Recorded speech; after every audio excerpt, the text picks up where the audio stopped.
네, 수요일입니다. 오늘도 주 안에서 승리하는 믿음의 성도들 되시기를 축복합니다.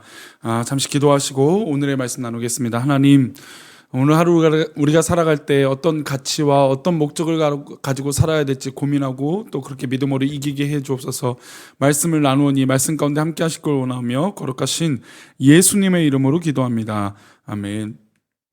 오늘의 말씀 누가복음 24장 36절 말씀입니다. 제목은 우리 모든 이 일의 증인입니다 라고 하는 제목으로 말씀 나누겠습니다.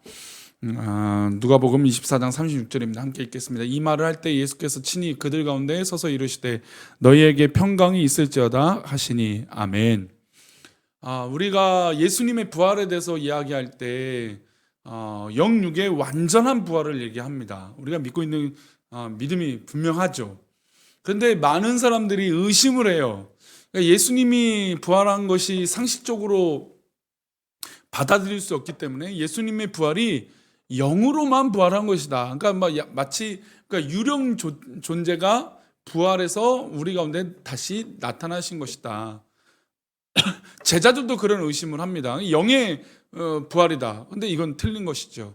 영의 부활이라면 육체의 죽음은 의미가 없을 수도 있기 때문에 그렇습니다. 근데 반대로 육체만 부활한 것이다. 영혼은 함께 부활하지 않은 것이다. 이것도 이제 반교리적으로, 그러니까 교리적이지 않고 신학적이지 않는 논리로 그렇게 말하는 사람들이 있습니다. 육체적 부활만 한 것이다. 영혼의 부활은 하지 않은 것이다 라고 얘기한 것도 있습니다. 그러나 우리가 믿고 있는 예수님의 부활은 완전한 영육의 부활이십니다. 영육의 부활하셔서 제자들을 만나시는데 이 제자들 가운데 대화하시면서 이런 얘기를 먼저 꺼집어내세요. 우리 36절입니다. 예수님 부활하셔서 나셔서 하신 말씀이요. 이 말을 할 때 예수께서 친히 그들 가운데 서서 이르시되 너에게 평강이 있을지어다 하시니, 예수님께서 그들 가운데 나타나셔서 하신 얘기가 첫 번째로 평강이에요. 우리가 잘 알고 있는 샬롬이죠. 샬롬. 구약으로 따지면 샬롬이고 헬라어로 따지면 에이레네라고 하는 겁니다. 평강 있을지어다, 샬롬 있을지어다, 샬롬 에이레네라고 얘기합니다. 그런데 예수님의 입장을 좀 돌이켜 본다면 3일 전에, 며칠 전만 해도 예수님은 그 끔찍한 십자가의 고통을 육체적으로 모든 것을 다 받아들이셨어요. 그러니까 그 엄청난 고통을 받고 나셔서 제자들을 만드시고 나서 그들에게 평강을 말씀하세요. 사실 이것이 쉬운 게 아니죠. 끔찍한 고통이 있기 때문에 그 아픔과 트라우마, 고통, 정말 그 많은 끔찍한 이 체험을 통해서 스스로 평강을 외친다? 사실 쉬운 것은 아닙니다. 그러나 제자들에게, 그리고 그 두려움에 떨고 있는 제자들에게 너에게 평강이 있을지어다 라고 선언하신 것입니다. 샬롬 있기를 바란다 말씀하신 것이죠.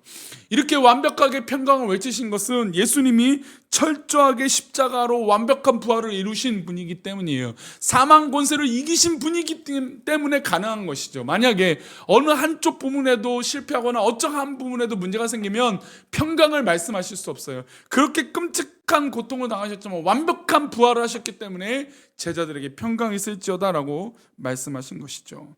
세상은 우리에게 평강을 줄 수 있을까요? 없습니다.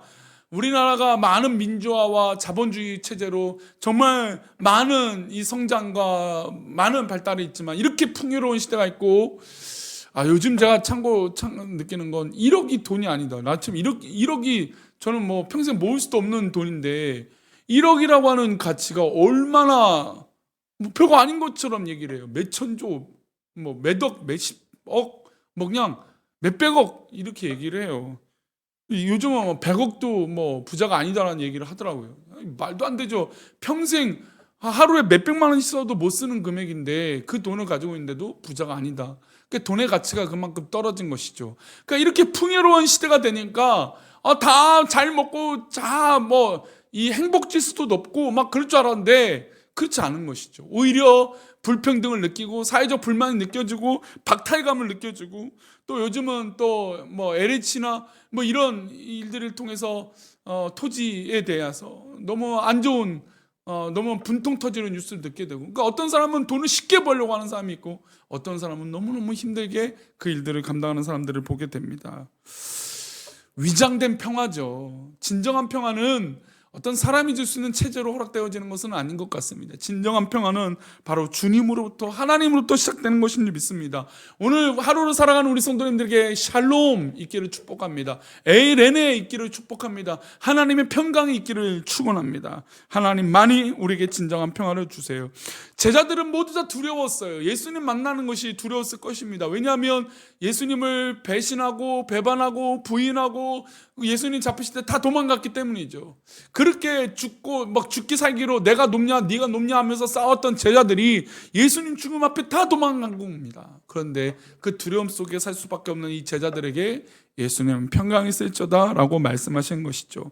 예수님께서 평강을 말씀하셨지만 주님의 말씀을 받아들인 제자들이 믿지 않았어요. 왜냐하면 아까 제가 서론을 말씀드린 대로 영의 부활, 육체의 부활을 완벽하게 믿지 않았어요. 아니 말이 안 되는 거죠. 사실 부활한다? 있을 수 없는 일이기 때문입니다. 근데 그래서 제자들이 이렇게 반응합니다. 그들이 놀라고 무서워하며 하여 그 보는 것을 영으로 생각하는지라. 그러니까 영혼이라고 생각한 거예요. 예수님의 부활이 완벽한 부활이 아니라 그냥 영만 지금 깨어서 우리 가운데 보이지는, 그럼 뭐 전능하심이 있으시니까 능력이 있는 분이니까 그런가 보다 한 겁니다. 책짓질 당하고 십자가에 달리시고 못 박히시고 돌아가신 이 예수님이 자기 앞에 나온 것이 믿지 못할 일이었죠. 그러니까 이것을 반대로 생각하면 제자들이, 그러니까 예수님이 이 땅에 오시고 죽었다라는 건 사실이라고 반증하는 것이에요. 왜냐하면 이들이 믿지, 제자들조차도 믿기 어려운 일이기 때문이죠. 제자들조차도 예수님이 부활한 것을 너무나 믿기 어려운데 지금 내 눈앞에 있는 현실을 받아들이기 어렵기 때문입니다. 그러니까 이것을 반론한다면, 즉 제자들은 자기들이 믿기 어려운 가운데도 예수님이 부활하신 것을 지금 보고 있는 것입니다. 이것을 기록한 누가는 의사죠. 누가는 그것을 기록하며 예수님의 부활을 자신도 증언하고 있는 겁니다. 제자들은 믿지 못했어요. 그래서 예수님 보충 설명을 하십니다. 39절입니다. 내 손과 발을 보고 나인 줄 알라. 또 나를 만져보라. 영은 살과 뼈가 없으되 너희 보는 바와 같이 나는 있느니라. 그러니까 제자들이 의심했어요. 아, 영혼인가 보다. 영이 나 앞에 있는 거구나 생각을 했는데 예수님이 그렇지 않다. 나는 완벽한 부활이고 육체의 부활이다. 만져봐라. 내 손과 발을 만져보면 있는 것이다. 그래서 스스로 있다라고 하는, 나는 있느니라라고 말씀하세요. 부활은 완전한 부활체라고 말씀하시는 것이죠. 그 증거로 너에게 먹을 것이 있으면 가져오라고 41절부터 43절에 말씀하십니다. 읽어봅니다. 그들이 너무 기쁨으로 아직도 믿지 못하고 놀랍게 여길 때 이르시되 여기 무슨 먹을 것이 있느냐 하시니 이에 구운 생선 한 토막을 드리니 받으사 그 앞에서 잡수시더라. 그러니까 물론 시장하시기도 하셨겠지만 이렇게 먹는 것은 완벽한 육체의 부활이신 것을 믿기 위함으로 제자들에게 보여주는 겁니다. 만약에 음식을 먹지 않는다면 또 의심할 수도 있겠죠. 제대로 된 토막난 음식을 드심으로, 생선을 드심으로 주님이 식사하시는 모습을 보여주면서 완벽한 영과 육체의 부활을 말씀하신 것입니다.